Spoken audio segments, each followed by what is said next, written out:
Hollis, a speaker, author, and CEO. You're a blogger, a wife, a mother. She's on there as a wedding planner. I do some stuff. I do some stuff. I'm gonna blow your minds right now. You're my favorite guest. Yeah.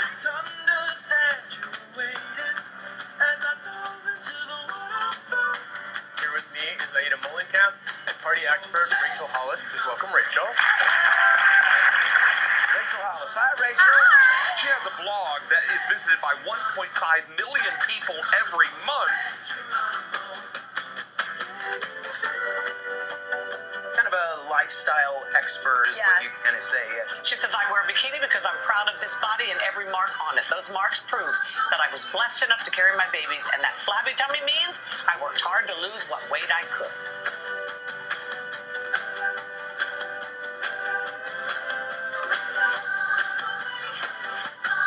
Baby girl. Yes, sir. 1,500 books are gone. No. Yeah.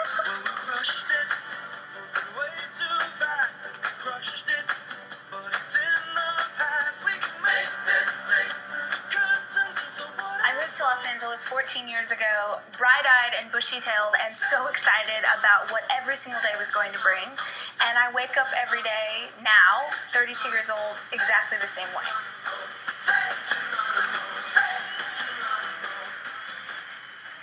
Did anyone else who has pushed babies out of their body just pee their pants a little bit? Great. Just want to make sure we're all on the same page.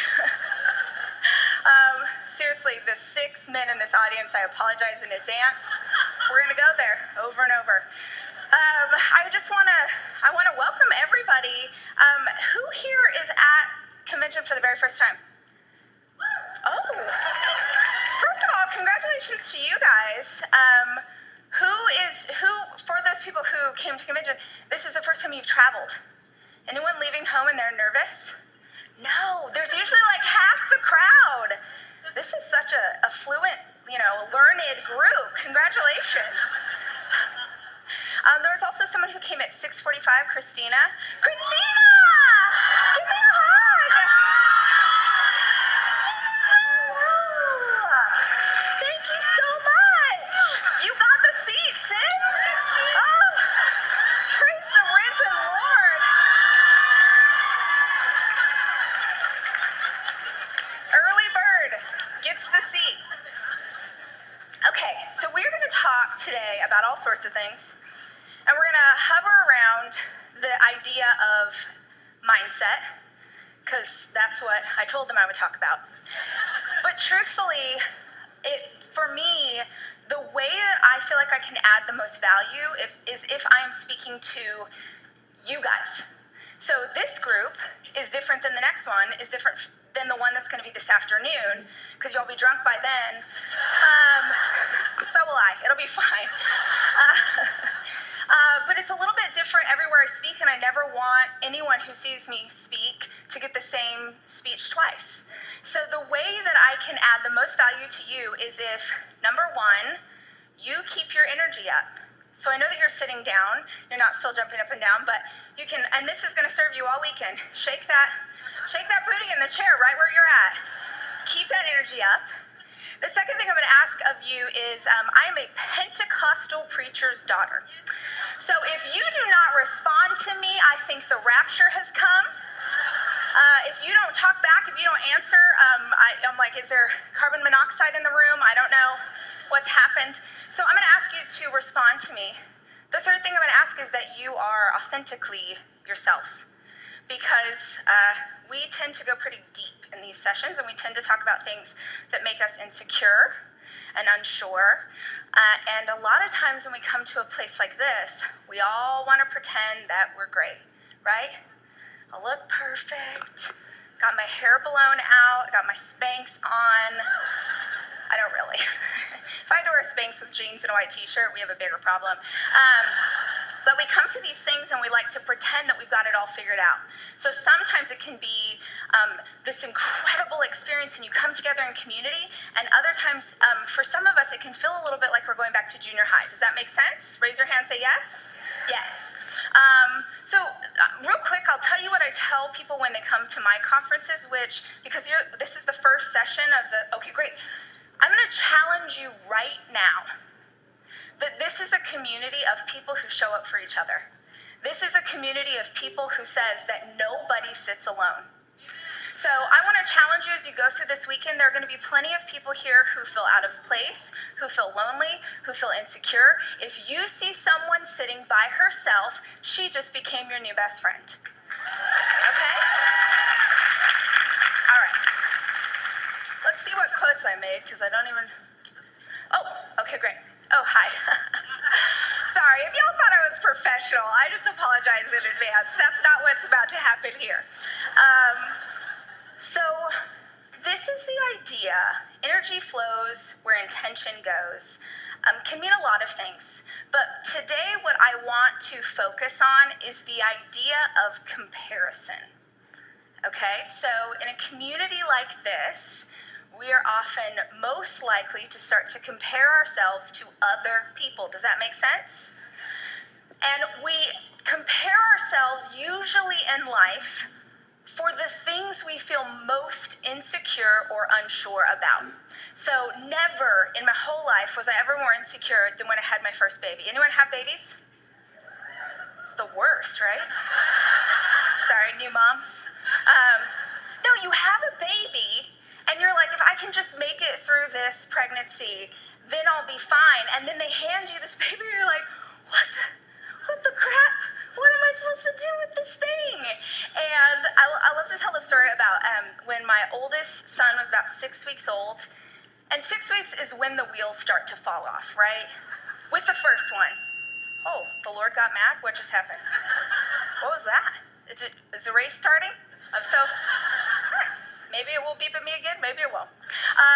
So I have a 6-week-old baby, and the first few weeks, you're feeling great, right? Your mom's still in town, people are making you dinners, you're feeling good, and you're also euphoric, like you're high on the fact that like you can do this, even though you've just walked through, like you're still probably wearing those mesh underwear, you know? The nightmare. Anyone ever tried to breastfeed and just thought, well, I'll just die. I'd just rather die. So anyone else can still feel that pain? You're like, oh, it's still there. It's like riding a bike. You never forget the pain of trying to breastfeed a baby for the first time. You know what that's like, right? Yeah. No. So I always find like the one dude to pick on. I'm sorry that you're in the front row. So he's about 6 weeks old. I haven't slept in weeks. My mom left town, and Dave's back at work. And that's when the real trouble starts. So he wakes up one morning, and he's like, says the stupidest thing he's ever said in his whole life. He says, oh, tired.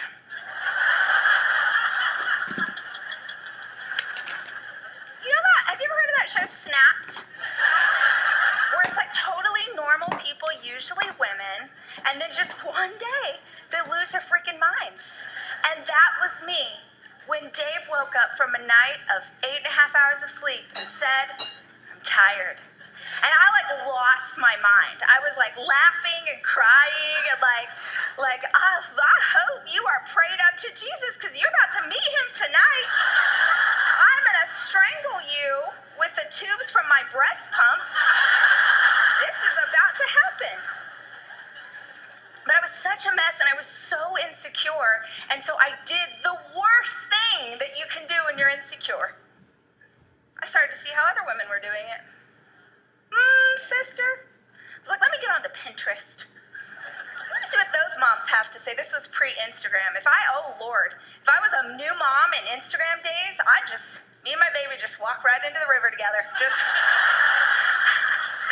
me still wearing my pre-pregnancy jeans, or not pre-pregnancy, my pregnancy jeans, like 9 months after the kid's out of my body. I still have an elastic waistband. I would just be like, I'm done. Thank you for having me. So I was super insecure, so I started to look outside myself, and we do that all the time in situations like this. How many of you, this is the first time that you are selling something? And you are selling something, yeah. I know, oh my gosh, in crowds like this, people are always like, they hate that word. Does the word sales freak you out? Be honest. Yeah. guess what? This is where I start to go off book. You're a salesperson. Hi, you're in sales. The reason, guys, hear me now. I am the queen of the direct sales convention. I am the master of the multi-level marketing. I speak to crowds just like this all the time that are primarily women. There aren't sales guys who are apologizing for being in sales. Okay? Do you believe in the product? Yeah. Do you believe in the community? What's the problem then? What's the problem? Here's the thing. You are a small business owner. Or maybe for some of you, you're doing those numbers. Maybe you're like Diddy. Maybe you're a big business owner. Okay. Is his name even Diddy anymore? I'm so old. That's like the oldest thing I've ever said. You are a small business owner. Small business owners are the backbone of this country. That is a point of pride. That is not something to apologize for. Stop apologizing for doing this work. And here's the thing. You're not apologizing with your words. You're apologizing with the way you live your life. You're apologizing every time you're like, oh, I'm so sorry to bother you. I'm so sorry to bother you. I just want to talk to you about this product. Oh, I'm so sorry. Like, hey guys, I know I already posted about this earlier, but I just want to real quickly tell you about a thing. Every single time you apologize with your intentions or you apologize for the work that you're doing, you're giving the impression to other people that there's something wrong with it. I get to hang out with people like you all the time. I freaking love direct sales. I love it. I love these communities. It's the nicest people I talk to. It's the most energetic people I talk to. It's the biggest communities. It's the prettiest. I know I shouldn't say that, but it is. You know, I'll go talk to some tax accountants, but they don't have Christina's necklace on. Okay? This is a gift. This is incredible. And the reason there's a stigma attached to salespeople is because you keep living into that narrative. Okay? So see it now, I've gone off. I'm going to circle back around to this idea of comparison. You start to compare yourself to other people, and it's the worst in communities like this because there are people who have already blazed the trail, and you start to tell yourself all the reasons you can't be successful because somebody else got here first. Or you start to feel, yeah, I like the clapping, I like the amens, I like yes. You start to follow her Instagram. You're like, oh, her Instagram's so pretty. I can never have an Instagram like that. Oh my gosh. Now, I don't know the exact setup of this convention, but at every convention, girls put on ball gowns and walk a stage. Does that happen here if you're like a big, yeah, it's a thing. And you see them on that stage and you're like, oh man, I would love to be that person. But you've already got that narrative in the back of your mind telling you all the reasons it's never going to be you. Real or not real? Right? Okay? Because you're comparing yourself to other people. And here's the thing. Oh, yes, I want to dance to this song right now. So your intention is following your energy. And what I mean by that is that you keep focusing on her stuff and telling yourself all the ways you're not as good as her, and everything in your body is like, you're right, let's live up to that. I am standing on the stage right now, and you get to watch a fancy video that someone made for me, and you get to see the career success that I've had. My book is #1 on the New York Times bestselling. Thank you. I don't say that to brag.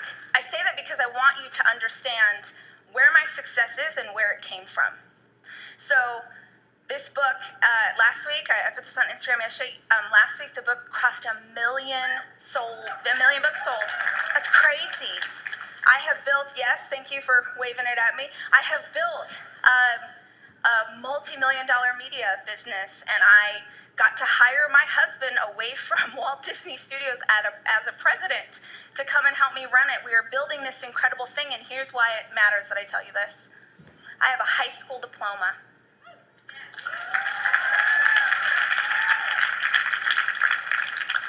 Let's say 8 years ago, I was a blogger. I wasn't even a lifestyle. I was a food blogger.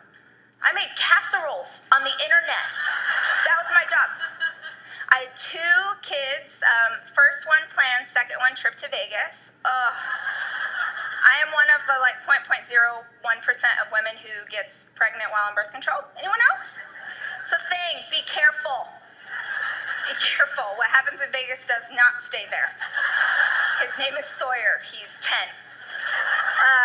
So I had 2 young kids. I was a food blogger, and I just kept working. I just put my head down and I did the work. And I got really, really used to the idea of being rejected. Because that's the other reason that you're not where you want to be. I know this for a fact because I hang out with people like you all the time. You're afraid of being told no. You're afraid of them not wanting the product. You're afraid of standing in front of rooms of people. Oh, wait, we don't do that here, right? We do online? Yes, okay. I'm like, that's your specialty, the online thing. Everyone wishes they could tap into that. But you're afraid that people are going to tell you no, so you don't ask. If I am an expert at anything in the world, it is being told no. I came out of a really hard childhood.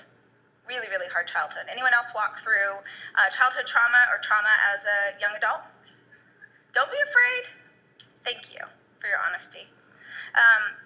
One of 2 things happens when you walk through something really hard. You either let that thing, that hard thing that you've walked through, you let that determine everything else that comes after it.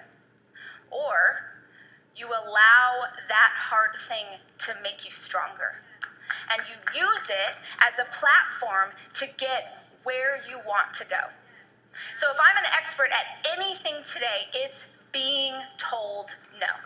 I have been told no since I was born.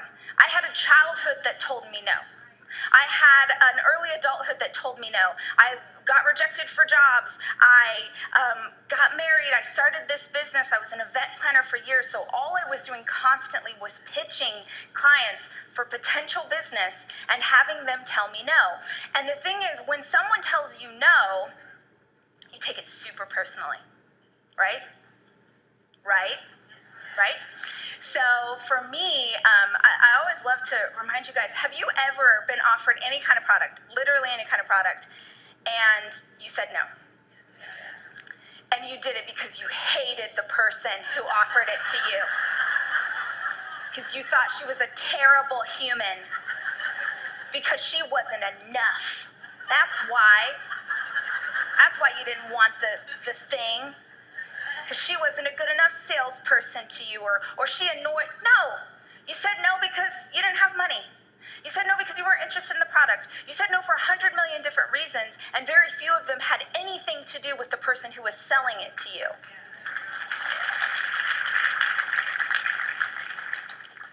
So you need to be very careful with what you are focusing on, because what you are focusing on, you will hit every single time. You know, people come in and out of organizations like this all the time.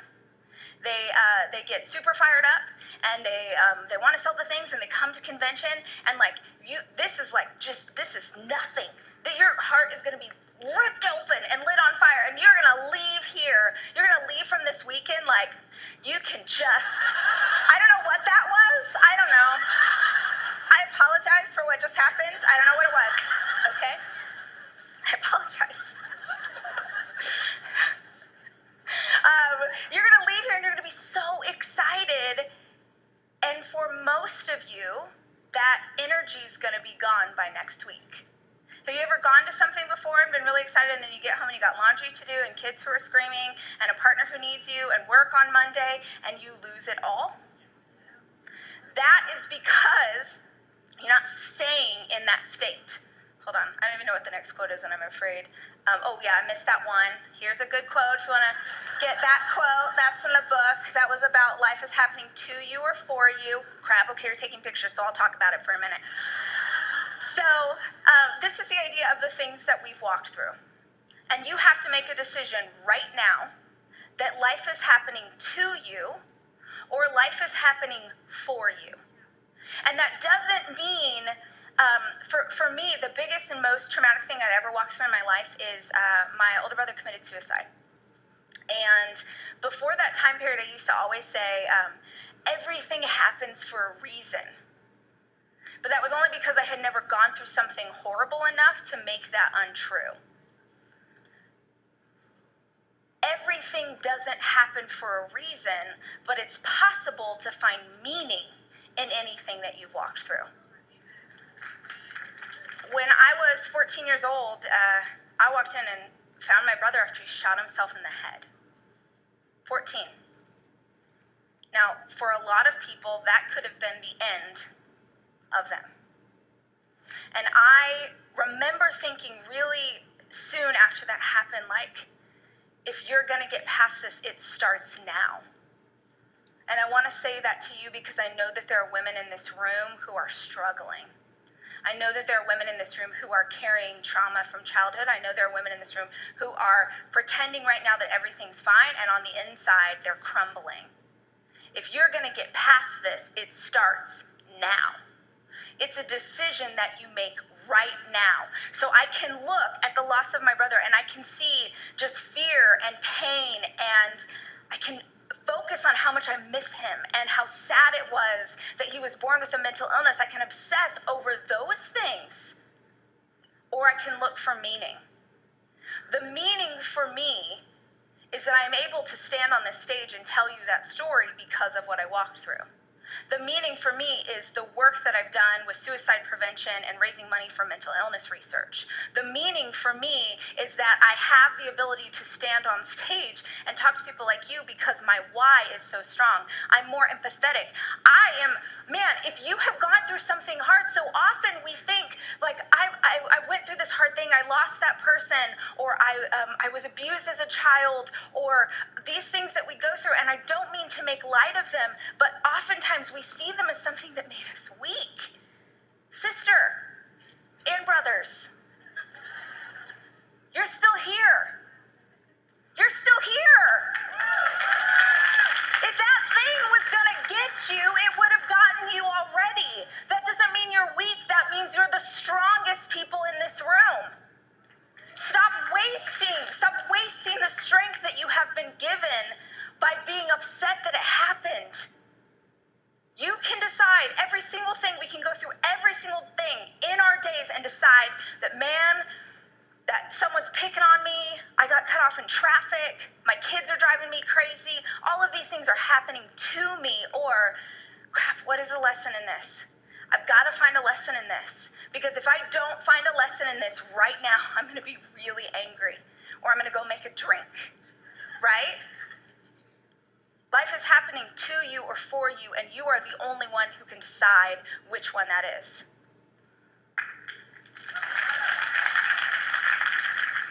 Crud. That went with the thing I just said. Julie's like, I'm so glad we hired this woman who doesn't stay with anything that she said. Life is 10% what happens to you and 90% how you react to it.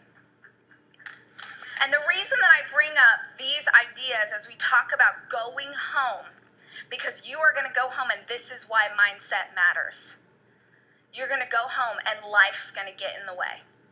Life is going to step up and rob you of all the energy that you found in this space and the will to keep on going. And you have got to remember why you started.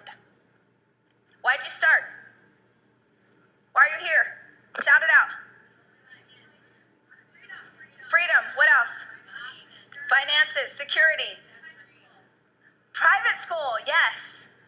So let's talk through this one.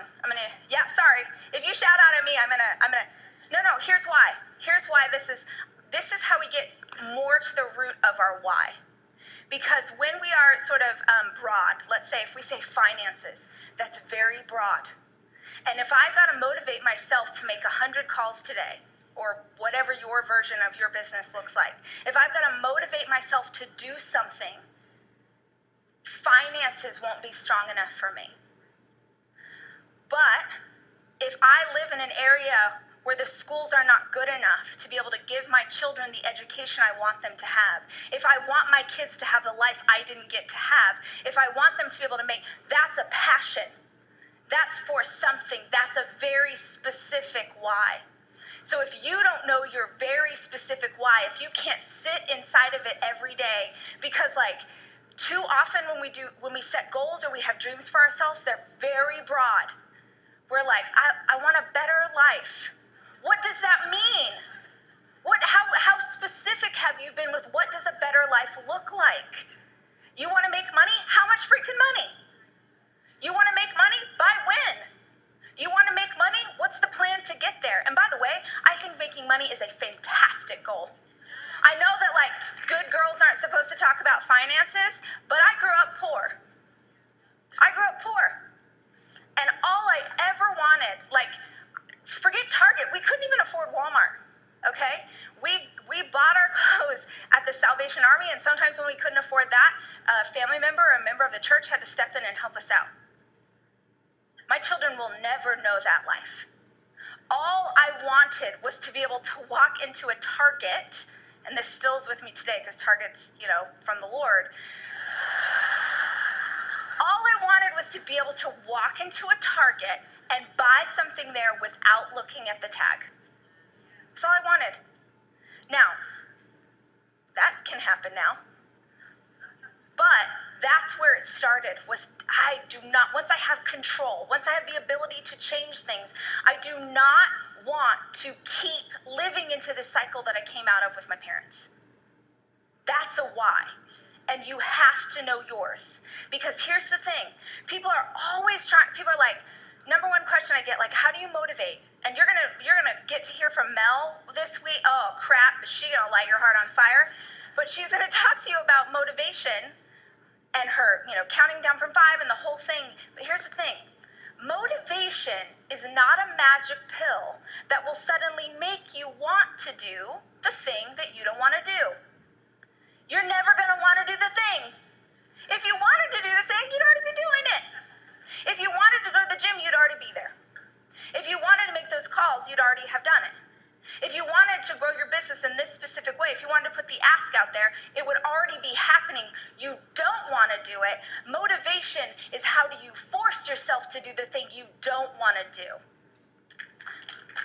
So I'm gonna teach you a little. Oh gosh, I always talk too long. I'm gonna teach you a trick, and this is hilarious. This is the first time Mel and I have been at the same conference. But years ago, when I learned about the 5-second rule, I made from her 5-second rule. I'm like, what do if you don't know it, you all know her thing, like 5, 4, 3, 2, 1. You launch yourself like a rocket. And I was like, what do I need in my life? Like, what do I need to do when I get to 1? And I thought, well, I'm pursuing a bunch of different stuff, and I have work, and I have kids, and what I need when I get to 1 is to snap myself into a mindset of like, we're going, whatever it is, we're going, we're in. So I'm gonna do this 5-second. I'm gonna teach you a little thing. It's my little motivation hack for any time you don't want to do the thing that you don't want to do. All right? So I'm gonna ask you to put your journals down. We're gonna get up again. I know. Oh, no, stay down. I love that enthusiasm, though. Okay, thank you for that. We are going to count down from 5. And when we get to 1, there's going to be some music. All right? Because here is my thing. I don't know about you guys, but anytime I move my body, it changes my state. Anytime I put on some Beyonce, anytime I put on some Macklemore, anytime, and by the way, like, you have your own version of Beyonce. We all do. I like to encourage you, when you leave here today, make me this promise. You will leave here and you will make yourself a badass playlist. Now, a badass playlist, it's the only cuss word I'm going to say, I promise, Julie. People are watching at home, they're so upset, I'm sorry. That playlist is something you only play when you need it, okay? And you fill it with the songs that make you feel like you're gonna tear the world down. Now, for me, that's Beyonce. For you, that could be 90s worship. You want a little Avalon? A little Point of Grace? You do you, sister. Maybe you want Dolly Parton. Maybe it's country music. Maybe it's, a chamber choir. That depresses me on your behalf, but you know what? I don't know. But I want you to promise me that when you leave here, you're going to get on Spotify and you're going to make a playlist that you need when you don't feel like doing the thing you don't want to do, and you're going to 5, 4, 3, 2, 1, you're going to stand up, you're going to jump up and down, and you're going to dance, and you're going to, let's go. Okay? So we're going to practice this right now, and I swear to you, on this Louisiana soil that if you stand up and you're doing this, I'm gonna be upset with you. It's not like your mom, I'm not mad, I'll be disappointed, okay? I want you to dance like your life depends on it, because guess what? It does. Because guess what? If you can't make yourself do something that makes you uncomfortable for the opportunity to change your mindset at a freaking convention, what chance do you have when you leave here? Okay? All right. Praise the risen Lord. My pants came down. Always attractive. At our conferences, we make you do that about 500 times. But I'm already running out of time, so we're gonna go.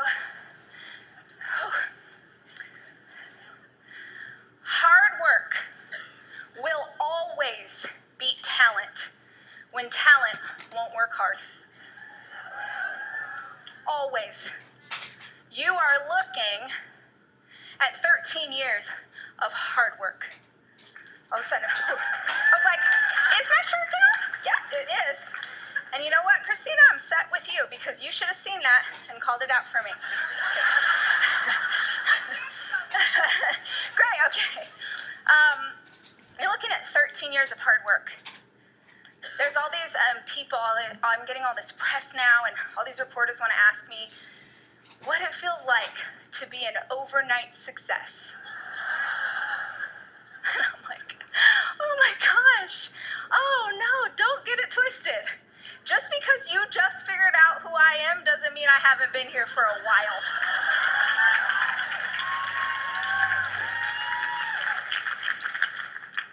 This is hard work. This is showing up after rejection upon rejection upon rejection. This is not taking no for an answer. This is putting myself into situations that make me uncomfortable. The problem is that you're going to see those women and maybe men walk across the stage in celebration of what they've achieved in the last year in their business. And you are going to compare your beginning with their middle. So many people come to and they're like, oh man, I'd love to speak on stage, but I could never speak like you. I'm like, really? Because I started out, so incredible. Like I get to speak to thousands. I started out speaking to local MOPS groups. Anyone in a MOPS group here? You know what I'm talking about. Stood in front of people, holding note cards, my hands are shaking, making mistakes. Actually, keep those videos on my YouTube if you scroll back a ton, because I want you to see where I've come from. I want you to see how long it took me to get to this place. This is years and years and years of effort. And not looking at what she was doing, and not comparing myself to anybody else, because let me tell you, like everyone wants like the credit for like, oh, this book's so great. This is book 6. This is book 6. Oh, now everyone thinks I'm fancy. The first book I wrote, every single publisher in New York turned the book down. Said no one would read it. Said I wasn't a good writer. Every single one. And if you've read the book, then you know that I locked myself in the bathroom and I cried, like from my soul. You ever had a cry like that? Like when they used to surprise Oprah and they'd like bring out her second grade teacher? Like an ugly cry where you're like, oh, look, my dreams are dead. My son knocks on the door, I'm like, find your father. I can't get you a peanut butter and jelly sandwich. And I sobbed on the floor of my bathroom. And then I got up, swear to you. I walked to the kitchen and I poured a glass of wine and I Googled, how do you self-publish a book? And I self-published that book. And the first weekend it came out, it sold like 50 copies and 49 of them were for sure my husband. And he still has like a box somewhere, bless him. And one person told another, who told another, who passed it around, who talked to a friend, and it kept growing, it was like a snowball. It was this slow thing. And 6 months later, when it had become a bestseller on Amazon, which at the time was like the only place that I could self-publish a book, it had become a bestseller with no marketing money, just me and social media and trying my hardest. And a publisher called and they asked if they could buy the book and turn it into a series.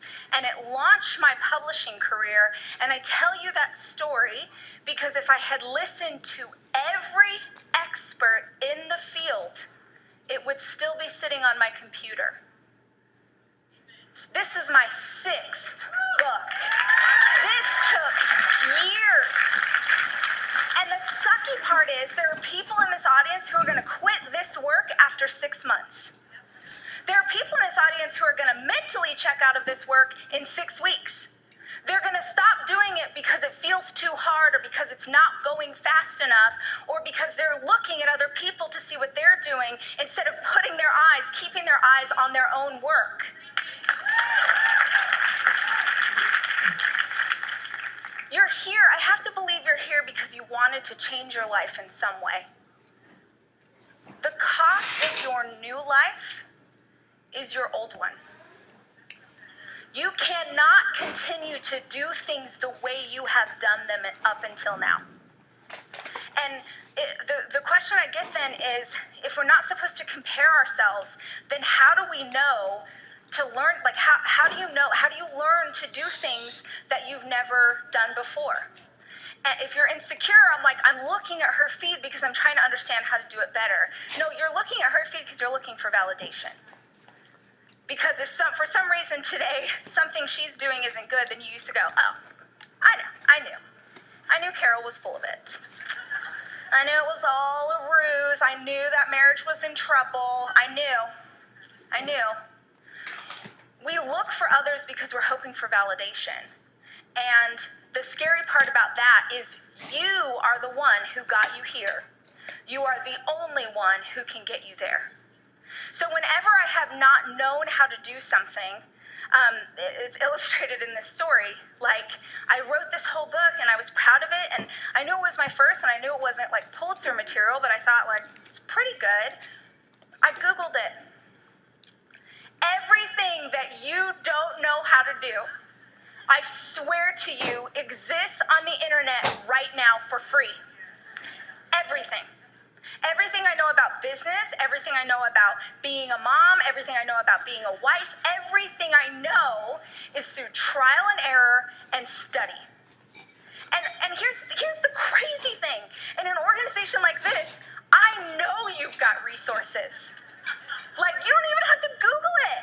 Every person I talk to, does not matter which direct sales business they're in, every single one is like, well, if you do the things they say, they work.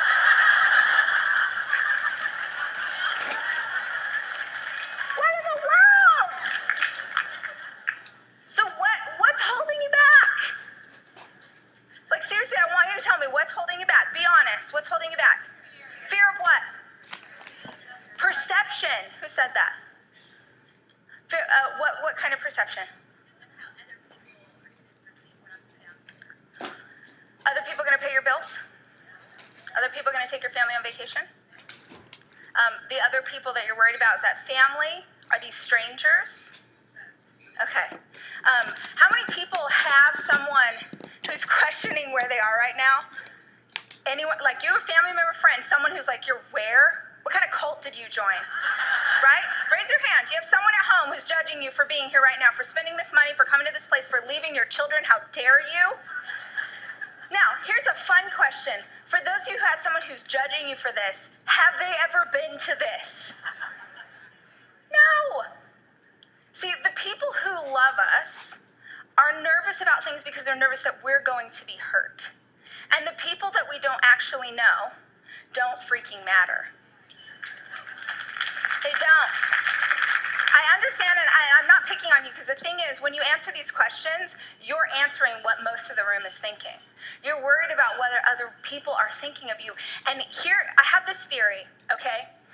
From the time we are little girls are taught to seek approval from other people. So most parents admire you as a little girl if other people think you're cute. If other people think you're precocious, if other people think you're funny, if other people are like, oh my gosh, Sarah's such a good girl. That was how you were defined. So from the time you're very little, you are taught to seek approval.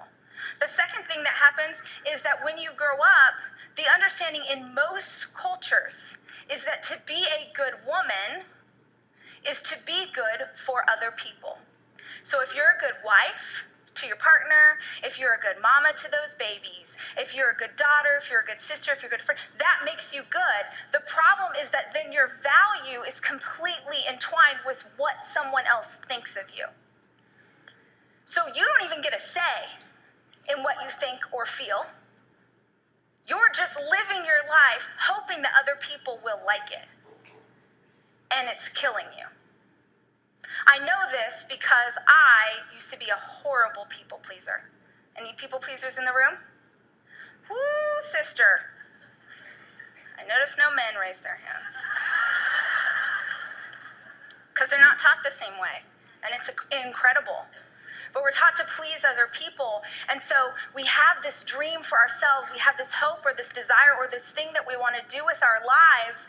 But we're worried that if we put it out into the world, it might offend someone else because it doesn't line up with their ideals about who we should be. So the thing I'll tell you about other people's opinions, number one, who read the book? Other people's opinions are none of your business. None of your business. Do they love you? Do they hate you? None of your business. And I mean everybody. I mean your mama, your mother-in-law if you've got one, because they're the worst, right? All of a sudden, like my mother-in-law's become a rep. I'm like, hey, Pat. No. It doesn't matter either way, because most of the time we are dripping, drowning in anxiety of other people's perception of us, and they're not thinking about us. Guys, 99% of the time they're not thinking about you. They're not. They're thinking about themselves because you're thinking about yourselves. They're not thinking about you, but you're living your life. You are actually making decisions in your life about what you do or don't do on big and small scale based on what other people think. Like the girls from junior high, they're friends with you on Facebook. Oh no, what's Marissa gonna think? This is crazy. And the thing is, if you don't ever say this out loud, then you never realize, like, oh, that's insane, actually. That's insane. Why else are you afraid of, why are you afraid? Failure. Who said it? Good. Everyone is afraid of failure. Everyone's afraid of sucking. And so I just want to give you this gift right now. You're gonna suck. You're gonna fail. You're gonna fail over and over. Oh my gosh, you get to watch a nice video. Do you know how much failure is wrapped in that? I didn't care. Remember that your energy is gonna go where your intention is. I was so focused. There's this worship song that I love called Oceans, and it says, I will keep my eyes above the waves. I don't even see this. I wanna learn from it. Because if you are not learning from the mistakes that you've made, you're missing an incredible opportunity. This is life is happening to you or for you. Failure is happening to you or for you. What can I learn about this? How can I do better? Or maybe it's just teaching me how to bounce back, how to get to the next thing. Get over it. I love you. Bless your precious snowflake perfect heart. You're gonna fail. Stop being afraid of it. Claim it. Wake up in the morning and be like, how many times can I fail today? Because failure is proof that you're trying. The people who won't be here at next convention, who will not be in this business 6 months from now, are the people who were too afraid to fail. And that's the truth. And they'll blame it on other stuff. Life got in the way. They didn't give me the resources I needed. I didn't have the information, the product, the this, that. Take ownership. I'm going to suck at this until I get better. And that's the whole point. To become who you want to be, you're going to have to fail sometimes. Right? What else? Why are we afraid? Explain what that means to me. Explain what that means to you, sorry.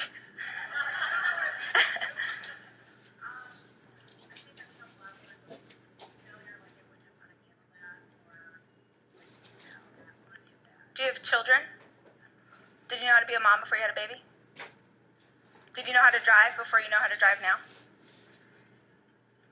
I say this with all the love in my heart and not to give you a hard time and to sort of teach a lesson that's here, but we never know how to do anything until we're in it.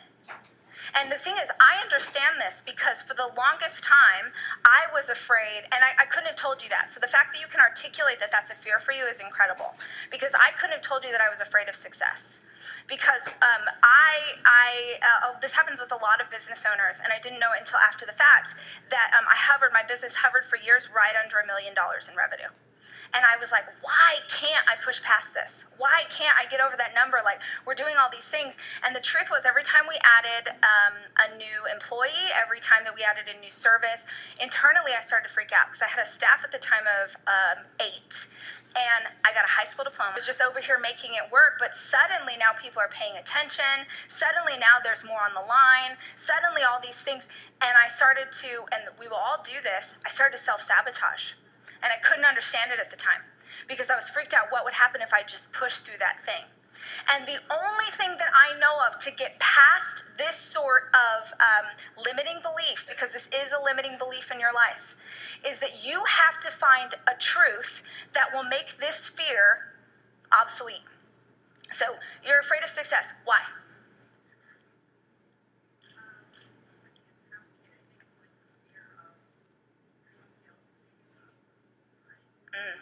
Who are you leaving behind? It's okay. Family, teammates, friends. Yeah. Guys, a lot of times we will dim our own light because we think that the glare makes other people uncomfortable.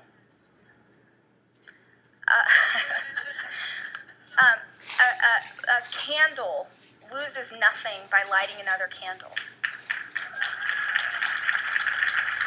But here's the thing. You can't light up anybody else's life if you don't allow yourself to glow.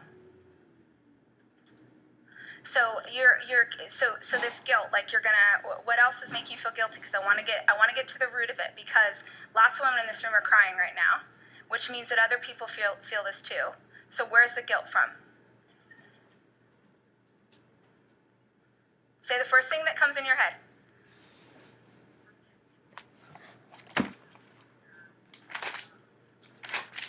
Who aren't in the same place? Financially? Yeah. Mentally?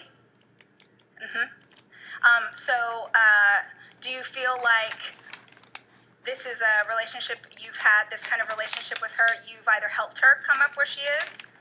Is she a strong personality or a weak personality? She's not strong. So you're the savior. Yeah. So you're the one who's been pulling her along. And if you start to spread your wings and if you start to become who you are called to be, you don't have as much time to take care of her. Sure. Oh no, you're a savior for everybody. That's your role. Both your parents still alive? No. Were you a savior for them? Or could you not save them? Sorry.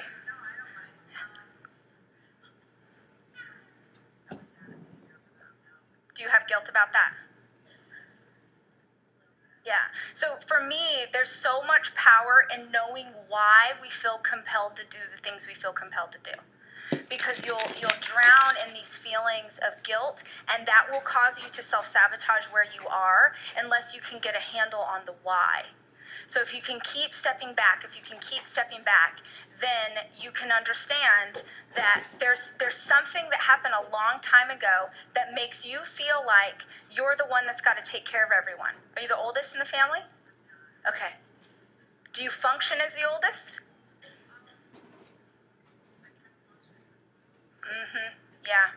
Yeah. So if you're not in the middle, how am I going to keep everyone together? If I'm above you guys, how am I going to keep everyone together? This is the hardest truth, and will either accept it as true, or you'll stay in this place and you'll wallow in these feelings for the rest of your life. And you will sabotage your business and other things. You'll sabotage your happiness because of this. That your sister and your friends are grown-ups. And it is their job to save themselves. It's not your job, and honestly, you can't. I promise you, what's your name? Suzanne, I promise you that if you live more fully into who you are called to be, it will light up the other people in your life. I promise you that's true. If you want, listen, this is for everybody. If you want to change someone else, you change yourself. That's the only way you can change another person, is that you change yourself. You light your own heart on fire. You live into who God made you to be. You start making bold moves. You do courageous things. You keep moving forward. And the other people in your life are like, holy crap, what is going on with Suzanne? Man, she is on fire and she is living and she's not bogged down by those things that used to hold her back. She's not buying into these limiting beliefs. She's not letting these things anchor her to the floor. She's living her life beautifully and with purpose and with love. And by the way, it is possible to love someone well without carrying them on your back.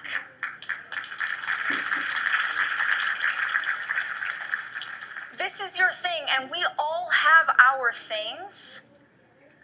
But you being successful as a man, that's what you're called to do, sister. You have a greater calling on your life. Your calling on your life is not to run theirs. Your calling on your life is to live into who you are. As usual, I'm talking too long. Let me do one more. I want to hear one more reason why. Oh, I'm going to choose this one. Unsupportive husband? Who said that? A non-supportive husband. Yeah.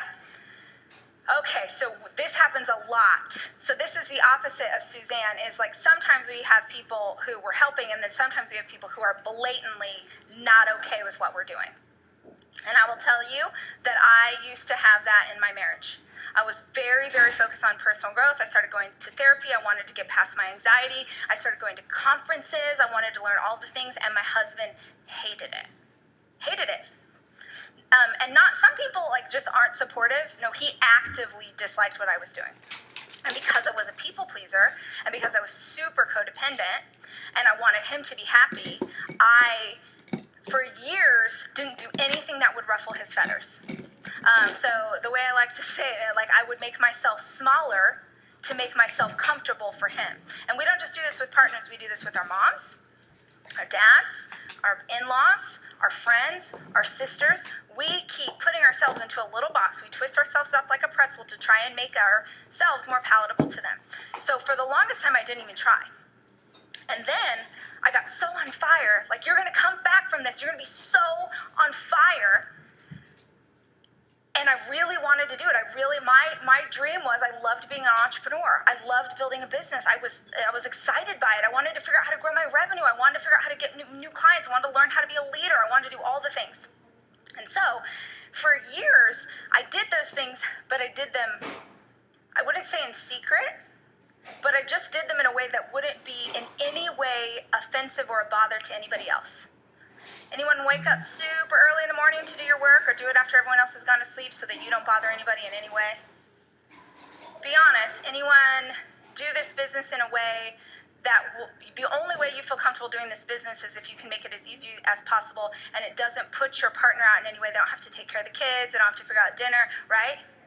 I'll do this, but only so long as it doesn't in any way impede their lives in any capacity. So I did this for years to try and please him, and that was when my anxiety started to go through the roof. You suffering with anxiety right now? Yeah, of course, because you're trying to please everyone, and therefore you please no one. You know in your heart that you are called to be someone else, but you keep trying to make yourself small for him. So the way that I say this is I finally got to a place where I thought, man, I refuse to make myself small just because you can't handle all of me.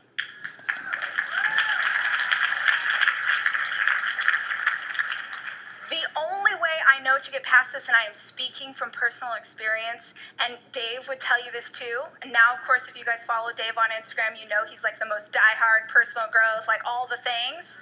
Took us some years to get there, but I came home from a conference like this, swear to you guys, swear to you, I came home from a conference like this, I went to a personal growth conference, changed my life, changed my attitude, my heart's on fire, I feel like I can take on the world, I'm gonna be a great mom.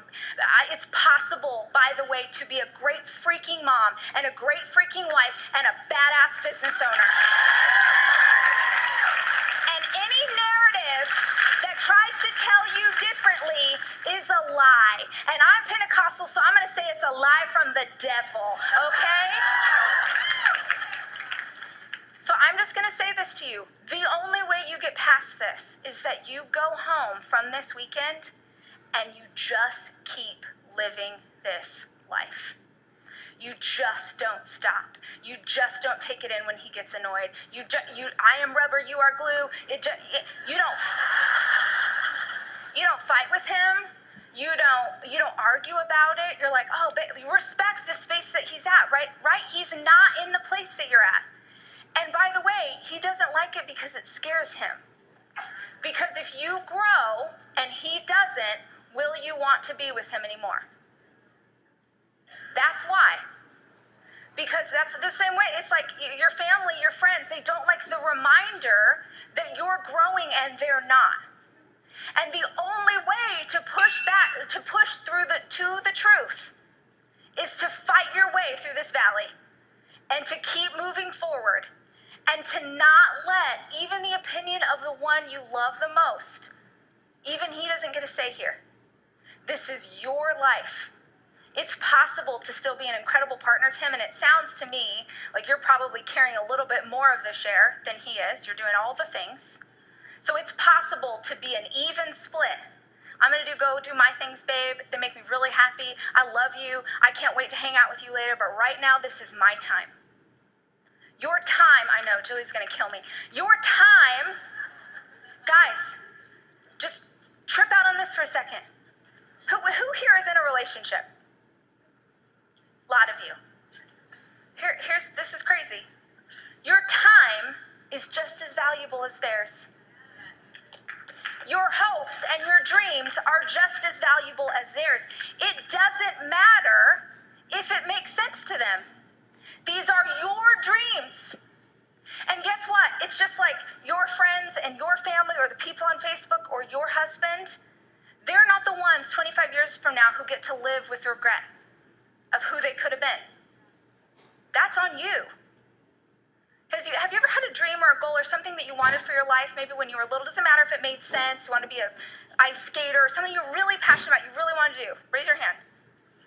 You ever have a dream that you had for your life and you let it go? You don't pursue it anymore. You know, one of the greatest truths in the world is that the only thing worse than giving up on your dreams is wishing that you hadn't.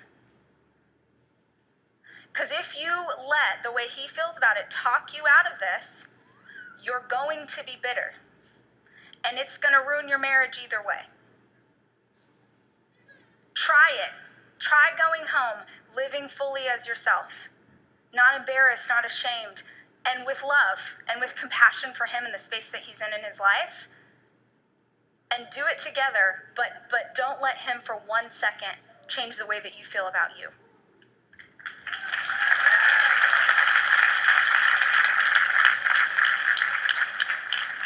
I don't know how to talk for an hour. I usually talk for like 7 hours. So I apologize that I went over, and I hope I didn't keep you from your next session.